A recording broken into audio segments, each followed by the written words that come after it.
बहुत ये नाटक फिर भी हाथ से निकल गया कर्नाटक। नमस्कार, आप देख रहे हैं आकाश तक और मैं हूं आपके साथ आकाश। बजरंग दल और बजरंग बली के नाम पर खूब सियासत हुई कर्नाटक। क्या बजरंग बली के नाम वाला फार्मूला वहां पर नहीं चल पाया? क्या भारतीय जनता पार्टी जिस फार्मूले पर वहां राजनीति करना चाहती थी वह सफल नहीं हुआ? अब यह देखना बड़ा दिलचस्प होगा 2024 के लिहाज से क्या कांग्रेस पार्टी अब अपनी ताकत को दिखा पाएगी। कहा यह भी जाना कि अगर चेहरों पर चुनाव होगा तो प्रधानमंत्री सबसे नंबर 1 पर होंगे, अगर मुद्दों पर चुनाव होगा तो लड़ाई कांटे की टक्कर की होगी। अब ऐसे में कांग्रेस पार्टी की जीत क्या कांग्रेस पार्टी के लिए अमृत बाण मानी जाए? क्या कांग्रेस पार्टी को यह कहा जाए कि वेंटिलेटर से उठा करके अब उन्हें खुद चलने के लिए तैयार कर दिया गया है? क्योंकि हिमाचल के नतीजों के बाद अब कर्नाटक के जो नतीजे आए उससे कांग्रेस पार्टी में थोड़ी सी जाकर के ताकत आई है। अब देखा गया कि महाराष्ट्र में संजय निरुपम जी और साथ ही साथ भाई जगताप हनुमान चालीसा का पाठ करते हुए आए, क्योंकि बजरंग दल को बैन करने की बात और बजरंग दल को और बजरंग बली के नाम पर कर्नाटक में सियासत हो रही है। लेकिन साफ तौर पर कांग्रेस पार्टी ने कह दिया था कि बैन करने का हमारा कोई उद्देश्य नहीं है। अब ऐसे में क्या 2024 की जो नैरेटिव होंगे, 2024 की जो सियासत होंगे, उसमें क्या कुछ बदलेगी भारतीय जनता पार्टी? कहा यह जा रहा है कि अगर भारतीय जनता पार्टी की तरफ से प्रधानमंत्री नरेंद्र मोदी अगर रैली नहीं किए होते तो मात्र 45 सीटों पर ही भारतीय जनता पार्टी सिमट जाती। लेकिन प्रधानमंत्री नरेंद्र मोदी का दौरा और प्रधानमंत्री नरेंद्र मोदी की रैलियों की वजह से 65 सीटें आई। क्या महंगाई के मुद्दे या जो ओल्ड पेंशन की बात हो या जो कांग्रेस पार्टी ने घोषणा किया था उस पर जनता ने विश्वास करके मत दिया? क्या ये कहा जा सकता है कि एक तरफ जहां बजरंग दल को बैन करने की स्टार्टिंग में सियासत हुई थी उससे जो मुस्लिम समाज के लोग हैं एक तरफा वोट कांग्रेस पार्टी को दी?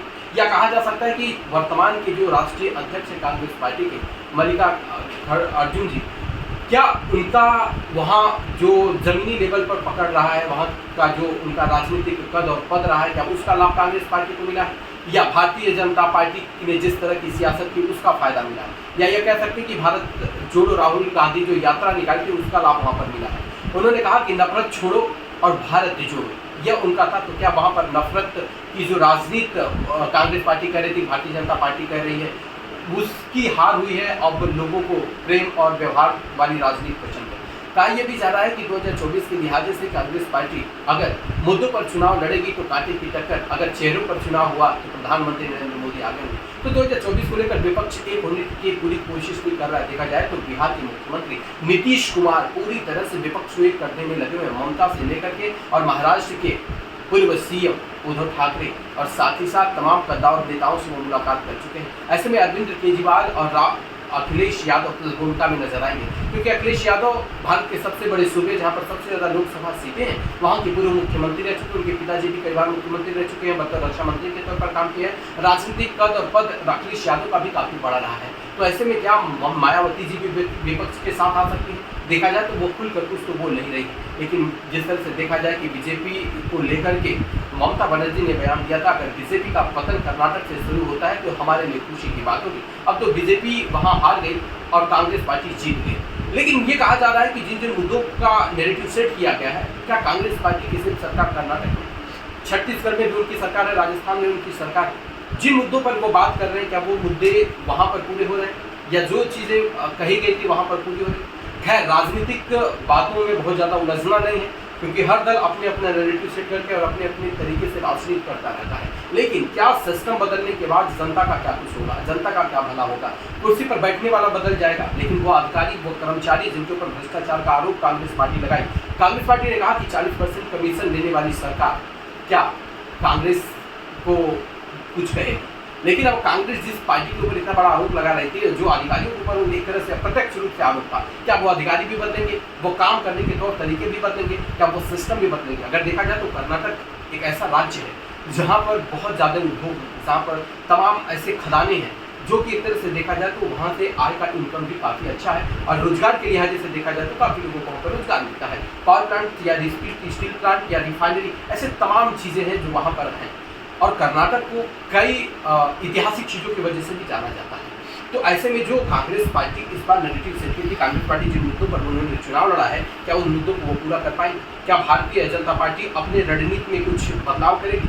देखा जाए तो 2024 की सियासत को लेकर के हर पार्टियां अलग अलग स्तर पर तैयारियां शुरू कर दी हैं। अब देखा जाए तो जो लोकल लेवल के चुनाव होते हैं, जो स्टेट लेवल के चुनाव होते हैं, इसमें लोकल मुद्दे होते हैं, उसमें तो जनता पार्टी और विशिष्ट व्यक्तियों को सेलेक्ट करके अपना मतदान कर देती है, लेकिन जब नेशनल लेवल की बात आती है तो उसमें लोग सामने कौन चेहरा है उस पर लोग मतदान करते हैं। देखा यह भी गया कि कई बार जिस राज्य में कांग्रेस भारतीय जनता पार्टी हार गई थी विधानसभा चुनाव, वहाँ पर लोकसभा चुनाव में से भारी सीट मिली। ऐसे लिहाजे से देखा जाए तो भारतीय जनता पार्टी की मुश्किलें भी थोड़ी बढ़ सकती हैं, क्योंकि कई राज्यों में उनकी सरकारें अब नहीं है। महाराष्ट्र में भी उनकी सरकार नहीं थी, लेकिन तोड़ मरोड़ की यहाँ पर सरकार बनी थी। कर्नाटक में भी उन्होंने सरकार बनाई थी, वो भी वही फार्मूला था। मध्य प्रदेश में उनका फार्मूला वही था।